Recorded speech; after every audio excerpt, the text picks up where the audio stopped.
Today, I want you to kind of picture the future of travel. Not just, faster planes, but something really different. Imagine regional flights, but they're electric, green, and maybe even easier for everyone to access. It's a pretty big idea, right? What kind of company actually tries to pull that off? To fundamentally reinvent flying. Well, today, that's exactly what we're diving into. We're looking at Surf Air Mobility Inc., that's SRFM on the NYSE. They're basically aiming to shake up regional air travel using electric power and new tech. So our mission for you today, let's get past just the numbers and the news headlines. We want to really understand the financial pulse of SRFM. What does all this data mean when a company has such a huge, maybe even audacious goal? We're not going to get stuck on basic definitions. It's about connecting the dots, exploring what it all implies. And honestly, this is such a fascinating case study. Surf Air Mobility. It's a young company, only a few years old, right? But its vision is incredibly bold, and it puts them right in the middle of one of the most capital-hungry, historically tough industries out there. So the real question for us and for you listening is, how do you objectively size up a company that's trying to build the future almost from zero, while at the same time dealing with the very real, often harsh financial facts of today? It's not just about crunching numbers. It's about understanding the journey, the risks they're taking, the huge stakes involved. That definitely sets a challenging scene. Chasing this massive future, but wrestling with today's balance sheet. So where do we even start untangling this, the vision versus the current reality? Okay, let's unpack this, right? First things first. What is Surf Air Mobility exactly? Looking at our sources, it's clear they're not your average airline. They call themselves an electric aviation and air travel company. Focuses on reinventing flying through electrification and building a regional air mobility ecosystem. Those are some pretty strong words. What does that suggest about their ambition? That framing is it's absolutely key, because it tells you they're shooting for something much bigger than just flying people from A to B. When they say reinventing flying through electrification, they mean a fundamental shift.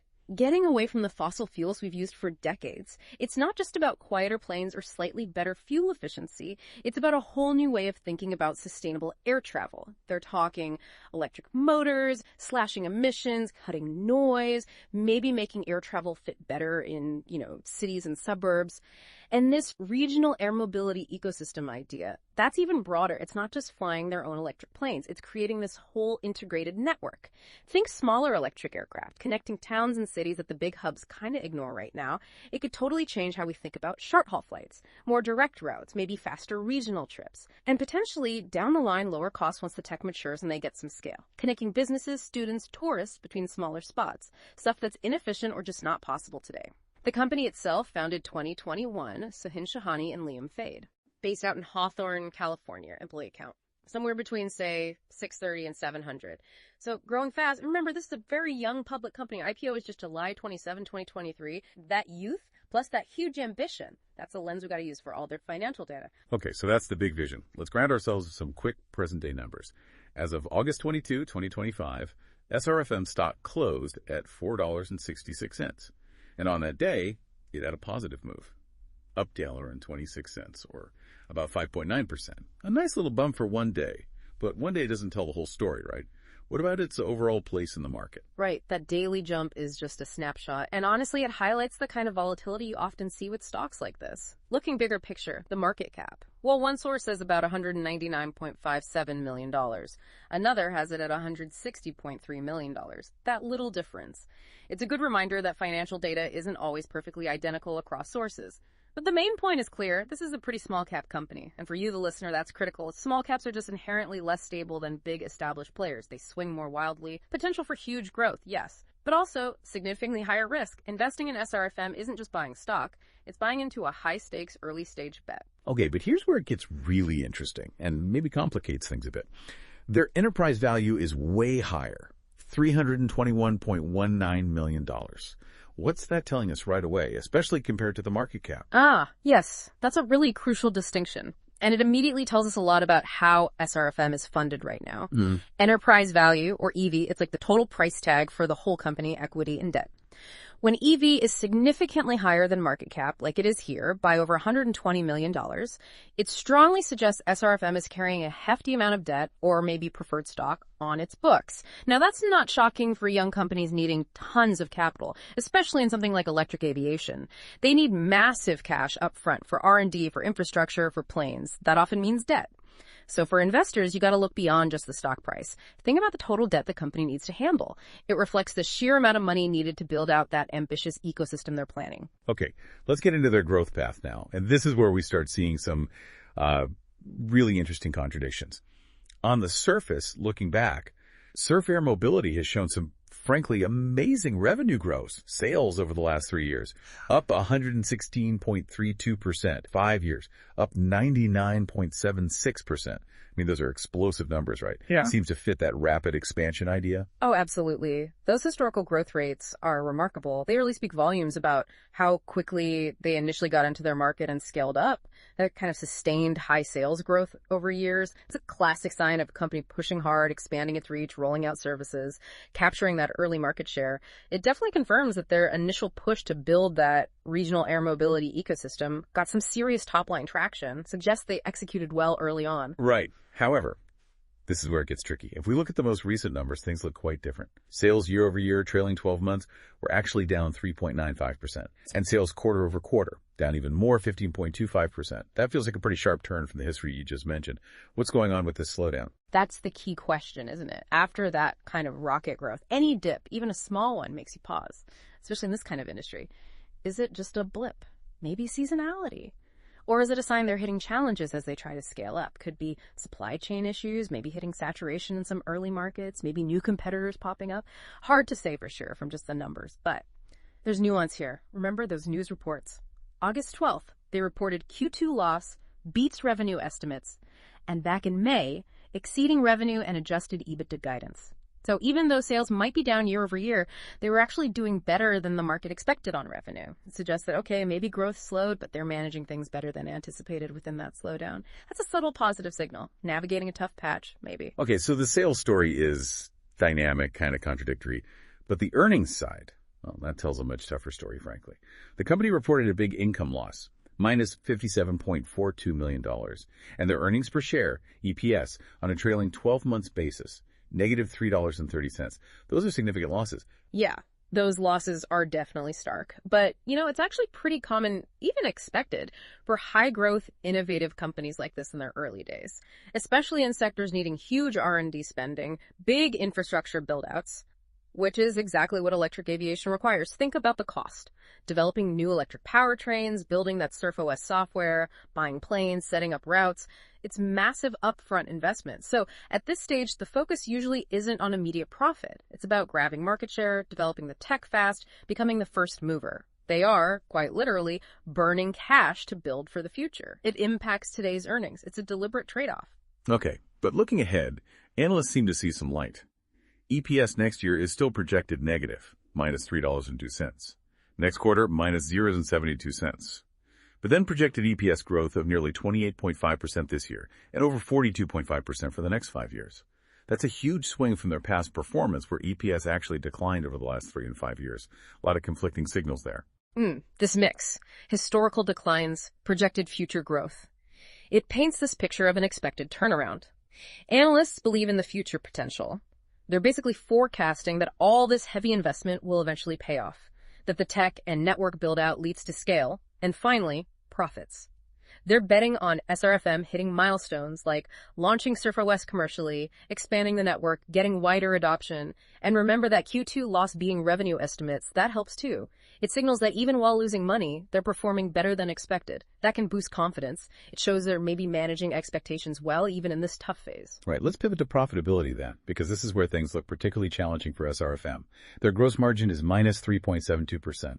Operating margin minus 45.78%. Profit margin minus 53.48%. These aren't just low, they're deep in the negative, that negative gross margin. Yeah. What does that tell us operationally? Yeah, negative gross margin, that's pretty stark. It's a critical flag. It literally means they're selling their services for less than the direct cost of providing them. Think fuel, direct labor, electricity, basic operational costs. For a mature business, that's highly unusual and just unsustainable long term. For SRFM, it strongly suggests their current flights are heavily subsidized. Now, this isn't necessarily incompetence, it's likely a strategic choice. They're probably subsidizing flights to grab customers fast, build market presence, and keep funding that tech development, essentially buying market share and future potential at today's expense. It flips normal business logic. The big question for you, the listener, is, How long can they keep this up? And how big does that future market need to be to justify burning cash like this? And this negative trend continues with return on assets, ROA, at minus 48.97%. And even more, frankly, shocking return on invested capital, ROIC, at minus 460.35%. Those numbers are almost hard to grasp. They really are. These deeply negative efficiency ratios, they paint a very vivid picture. Heavy investment phase, an ROA near minus 50%. For every dollar of assets they own, they're losing almost 50 cents. And that minus 460% ROIC. Wow, that's not just burning capital, it's like setting it on fire short term. It means the money they've raised and invested is generating huge negative returns right now. This is the brutal cost of trying to innovate disruptively. It's the trade-off. Sacrificing today's cash flow and profit metric for that dream of future market dominance, new tech, new business models, it's a massive gamble on the eventual success and profitability of electric regional flying. Think of it like a tech startup pouring everything into R&D before seeing a single penny of profit, but on a much, much bigger scale. Investors are betting SRFM navigates this cash-burning phase and comes out a winner in a totally changed market. Okay, shifting gears to valuation. And here we hit kind of a wall, right? A lot of the usual metrics, PE, PBB, POCF, BFCF, EFIT, EBIT, they're all listed as NA for SRFM. For investors used to those ratios, that's tricky. Why are they all NA? What does it tell us about how we can't value them? Right. That immediately signals SRFM isn't playing by the standard profitability rules right now. When you have negative earning or negative book value or negative cash flows, those ratios just break down mathematically. They become negative or undefined. NA. You can't calculate a meaningful price to earnings if there are no positive earnings. Simple as that. It's not just a math quirk. It highlights that they aren't generating the positive bottom line results that traditional valuation models depend on. So most standard valuation tools, pretty much useless for comparing SRFM directly to mature, profitable companies. It forces everyone, analysts, investors, us to look at different metrics. Metrics that do work for companies in this specific early growth pre-profit stage. It shifts how you assess potential. Okay, so if those are out, what can we use? We do have price sales ratios. FIVZ says 1.86, alpha spread says 1.4, and enterprise value sales is 2.99 from FIVZ or 2 from alpha spread. Again, slight differences, but what do these sales multiples suggest about how the market sees SRFM given no profits? Exactly. When earnings and cash flow are negative, sales multiples suddenly become much more important. Revenue is often the most reliable positive number you've got. And the fact that SRFM's PS, let's use alpha spreads 1.4, is way higher than the industry median of 0.5, and its EV sales of 2 is also higher than the industry median of 0.9. That tells us something really key. It suggests the market is putting a premium on SRFM compared to its peers based purely on its sales. Why? Not because of current profits, there aren't any. It's because of its perceived growth potential. That innovative model, the electrification, the SurfOS platform, the market's essentially pricing in huge future sales and market dominance. Investors are paying for the opportunity, not the current performance. And then there's that EV gross profit number, 35.9. Given we just talked about their negative gross margins, that seems kind of paradoxical, doesn't it? It really does, and it's incredibly telling. A high EV gross profit ratio, especially with negative gross margins, wow, it means the market is willing to pay a huge premium, 35.9 times for every dollar of negative gross profit. That just hammers home how future-focused SRFM's valuation is. It's not about today's efficiency or profitability at all. It's this profound bet on the long game, on them successfully transitioning to profit on the scale they hope to achieve. This metric, maybe more than any other, shows the speculative, forward-looking nature of investing here. It tells us investors have incredible patience, immense belief in the ultimate vision, even when today's numbers are deep red. Which leads us to another one of SRFM's core contradictions. Alpha Spread's relative valuation section. It says, under a base case, SRFM's value is $6.04. That would make it undervalued by 23% compared to its current price of $4.66. How can a company with these tough profit numbers, burning cash, negative margins, how can it possibly be seen as undervalued? Seems totally counterintuitive. That's the fundamental puzzle, right? And it gets to how different valuation models handle a company like this. Alpha Spread's relative valuation. It's not looking at current profit. It's typically comparing SRFM's multiples like PS or EVS to its own history, to similar companies, even if they're imperfect matches, and to broader market trends. Even with negative earnings, if SRFM's sales growth looks better or its potential in electric aviation seems huge, or if SurfOS gives it a unique edge. Compared to how other high-growth, pre-profit companies are typically priced, then yes, it could be deemed undervalued. It's not undervalued based on cash flow today. It's undervalued relative to its future prospects and its projected path. It's a bet on the payoff down the road. And if we try to compare SRFM's multiples directly to More traditional airlines keep seeing SRFM with negative or NA, where the others might have positive PE or EBITDA, really highlights the difficulty comparing them. Exactly. That comparison just underscores SRFM's unique spot. It's not trying to be a traditional profitable airline right now. That's negative multiples. They're kind of a feature, not a bug, for a company deliberately pouring money into transformative tech before hitting scale or profit. They're just different beasts. So that undervalued assessment, it hinges almost entirely on them successfully executing that transformation plan. It's a valuation driven by belief in the long-term vision, the disruptive potential of their tech, and the eventual success of that electric regional ecosystem. A bet on what they will be, not what they are today. Okay, let's shift focus now to how much cash they actually have on hand. Because for a fast-growing company, especially one burning capital, that's absolutely vital. Their quick ratio and current ratio, they're both pretty low, 0.40. And cash per share, just $0.53. What do these really lean liquidity numbers tell us about their operational runway? Yeah, those liquidity ratios definitely raise a flag. They point to a very lean operation, a current ratio of 0.40. Basically, for every dollar they owe in the short term, they only have 40 cents in easily accessible assets to cover it. That's a very low level of liquidity. It signals potential challenges, maybe even likely challenges, in paying their short-term bills without getting more outside money. Now, it's not totally unheard of for early-stage, capital-hungry businesses investing heavily in growth, but it's absolutely a significant risk factor investors need to weigh. It shows they're really reliant on a constant stream of new capital to keep the lights on and fund development. They're kind of operating on a tightrope, needing those cash infusions to keep moving forward. Any disruption to funding could be serious, fast. Right, and that low liquidity leads straight to the next question. How are they funding everything? News reports show a lot of activity here. Secured $50 million financing back into ARD24 for their transformation plan. August 24, a $35.2 million mandatory convertible security deal with GM Global Yield. And then multiple direct stock offerings. Two separate $27 million offerings in June 25, plus two $5 million ones in April and March 25. That's a lot of capital raises. Right. Seems like a near constant need for fresh cash. Absolutely. These actions clearly show a company actively, aggressively chasing capital. They need it to fund operations, execute those big growth plans. And in a capital-heavy industry like electric aviation, this constant need isn't really a surprise, it's just the cost of pioneering. The types of financing are interesting too, those convertible securities. They provide cash now, but usually mean more shares issued later, so dilution.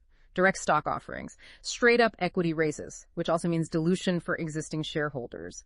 But there was that really critical news bite from December 24, a 90% reduction to contemplated future equity dilution. That's a hugely important statement for shareholders. It signals a conscious effort to manage that dilution better going forward. That would definitely be seen positively. Suggests maybe a more disciplined, shareholder-aware approach to raising cash, even while they still desperately need it. And they also announced terms for a reverse stock split back in August 24. Now, that move often gets a cautious reaction from the market. What's the likely reason here? Yeah, reverse splits often raise eyebrows. They're frequently used by companies trying to boost their share price, mainly to avoid getting kicked off major exchanges like the NYSE. Especially relevant since SRFM got those continued listing standard notices in May and April 24. Basically, it consolidates shares. If you had 10 shares at $1, maybe a 1-for-10 reverse split gives you one share at $10. Crucially, it doesn't change the company's total value or your stake overnight, but it looks better price-wise and keeps them compliant. It's often seen as more of a cosmetic fix for the stock price rather than solving underlying business issues. Necessary for compliance, maybe, but viewed cautiously. Okay, let's look at who actually owns SRFM. Sometimes that gives you a sense of confidence levels. Insider ownership is really high, 43.35%, and insider transactions at 6.50%. That means a huge chunk is owned by founders, execs, directors. What does that typically signal for a company like this? Yeah, that high insider ownership. It's definitely a double-edged sword. Especially here. On one hand, it often means strong confidence from the people who know the company best. Their own wealth is tied up in it, suggests their interests align with long-term values. Skin in the game, on the other hand. It can mean less stock floating around for trading, so less liquidity. And maybe more concentrated decision-making power, which might not always suit minority shareholders. That 6.50% in transactions also shows these insiders aren't just sitting on their shares, they're actively buying and selling. And we do see some clear buying signals. Co-founder Sutin Shahani bought in December 24. Director Albert Carl A. bought then too. And even more significant, A co-founder dropped $1 million buying stock in May 25. So those seem like pretty strong endorsements. Oh, absolutely. Those kinds of purchases, especially a substantial $1 million buy from a co-founder, that's usually seen as a very powerful signal of confidence. It's a tangible vote of belief in the future, using their own money. When the people closest to the action who know the challenges are putting more cash in, it speaks volumes. Reassures the market, maybe. But it's not all buys. We also see sales. Director Tyler Painter sold in June and March 25. Sutin Shahani, the co-founder who bought, also sold in June 25. Tyrone Bland sold in May 25. And there were proposed sales from a family trust back in August 24. How do we square these sales with the buys? Yeah, it's important to remember context. Insider buys, almost always positive. Insider sales can happen for tons of personal reasons. Diversifying their portfolio, needing cash for something else, tax planning, doesn't always mean they've lost faith in the company. So it's a mixed bag here. Shows some insiders taking profits or managing their personal finances, which is normal. The key is looking for patterns. Is everyone rushing for the exits? Doesn't seem like it here. More like active portfolio management, maybe? Okay, what about the big players? Institutional ownership is actually pretty low, only 6.17%. However, Palantir Technology stands out. They're listed as a 10% owner and seem active. What does that low institutional number suggest? And how big a deal is Palantir's involvement? Well, low institutional ownership often means the big funds, the pensions, the mutual funds, they haven't really jumped in yet. Maybe SRFM's still too small for their mandates, or maybe they're waiting for more proof of profitability, But Palantir's role, that's absolutely crucial and pretty fascinating. They aren't just some passive investor holding stock. They're a strategic partner. We saw that agreement for Palantir to power SRFM's operating system, SurfOS. So their investment is tied directly to a deep tech collaboration. It's not just a financial bet, it's a strategic alliance, a data analytics giant teaming up with an electric aviation pioneer that suggests real belief in the tech and the market. And Palantir's own trading in SRFM stock? It shows both buys June 25, March 25, December 24, October 24, but also sales, particularly Sep 24 and October 24, not just buy and hold. Exactly. It is fascinating. Palantir's strategy seems more like active management, even with that deep partnership. Their investment and role in SurfOS clearly shows confidence in the tech's potential. They're putting their name and tech on the line. But the trading, buys and sales, suggests they're also managing their stake strategically, maybe adjusting based on market conditions, SurfOS milestones, or their own portfolio goals. So it's not a blind endorsement. It's more like a dynamic, sophisticated relationship. Highly engaged, but also agile. Okay, it's obvious. Surfer Mobility is betting big on tech and innovation. That's core to their whole vision. They unveiled their AI-powered SurfOS platform, partnered with Palantir for a planned 2026 launch. News on that in July and March 25, plus introducing a flagship SurfOS AI-enabled product suite announced June 25. This isn't just about the planes themselves, is it? It's about the software, the intelligence behind it all. Absolutely right. The heavy focus on AI, on building this proprietary operating system, SurfOS, it positions SRFM as way more than just an airline. They're aiming to be a tech provider for the whole advanced air mobility sector, like trying to become the Android or iOS for electric flight, setting standards, providing the core software, maybe licensing it out. It fits perfectly with reinventing flying, not just building planes, but building the brains for this new network.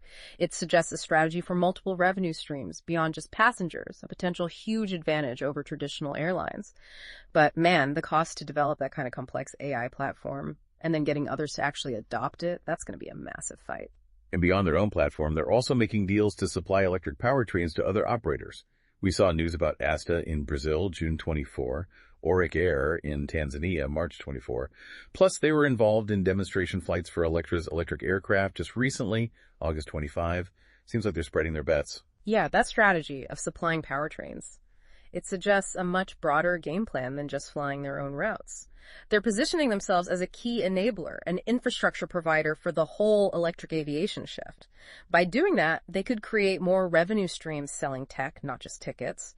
And they're actively trying to set industry standards, push adoption faster worldwide. Participating in demos like Electra's keeps them at the cutting edge, validates their tech. It's all about building that ecosystem, not just a single airline.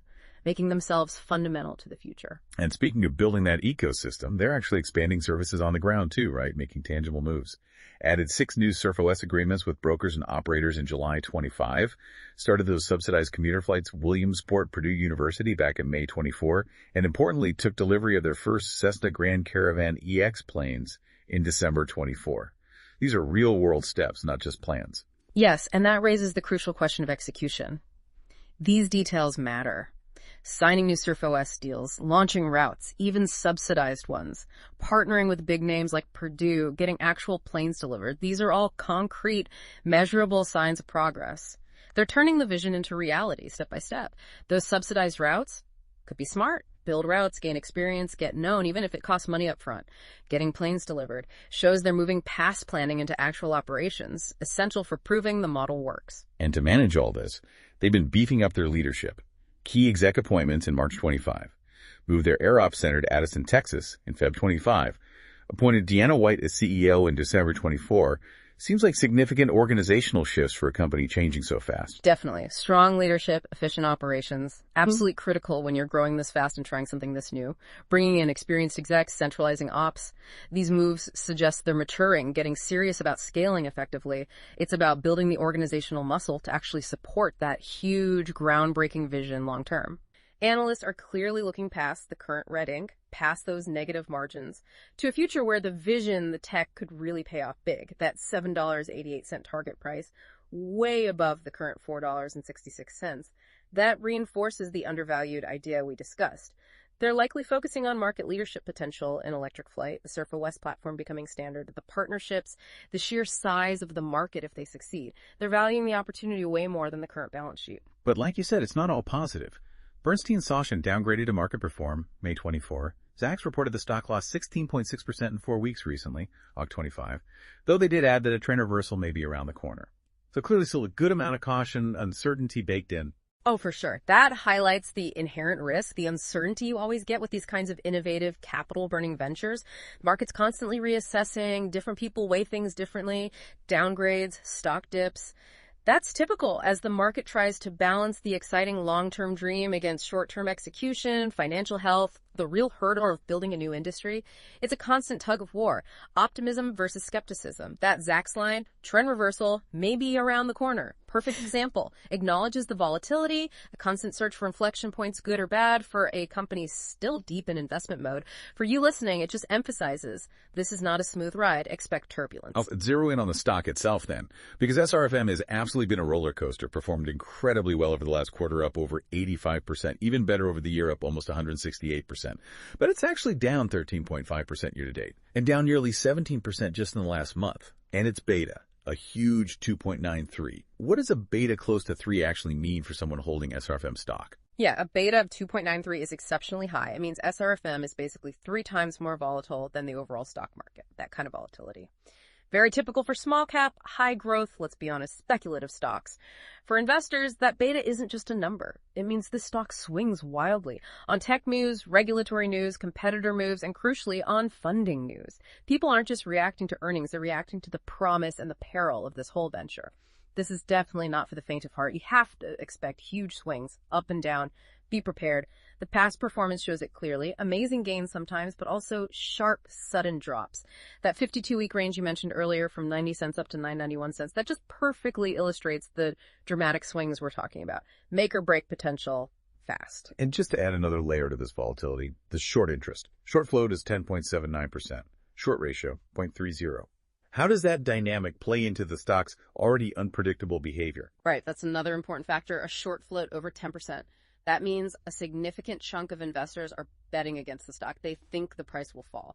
There's considerable skepticism out there. Maybe they think it's overvalued or the cash burn is just too much. But that very low short ratio, just 0.30 days to cover, that adds an interesting twist. It means those short sellers could theoretically cover their positions really fast if good news hits, or the stock starts rising unexpectedly. This quick covering can trigger what's called a short squeeze. The buying pressure from shorts pushes the price even higher, potentially leading to rapid spikes. So you've got significant doubt, the high short float, combined with the potential for explosive upward moves if things turn positive, low short ratio, adds yet another layer of potential volatility, makes SRFM a real battleground stock. That high beta reflects it perfectly. Okay, so what we found is a company just full of these fascinating contradictions. It's got this huge vision, strong historical sales growth, but it's also dealing with major losses right now, clearly burning through cash at an incredible rate to build for the future. Some analysts see it as undervalued, despite the tough financials, while its stock is just incredibly volatile. A company living in the future, but needing to pay the bills today. So what does this all mean for you? Yeah, this is the key takeaway, I think. Surf Air Mobility is a truly high-stakes bet on a potentially transformative industry. Its current financials? They're the classic signs of a company deep in investment mode, sacrificing profit today for that dream of leading electric regional air travel tomorrow. The real test. Can they successfully transition from innovating and expanding to actually running a sustainable, profitable business? A lot depends on leveraging that Surf Robust platform, scaling up partnerships, and making the electric tech really deliver. It's a massive undertaking.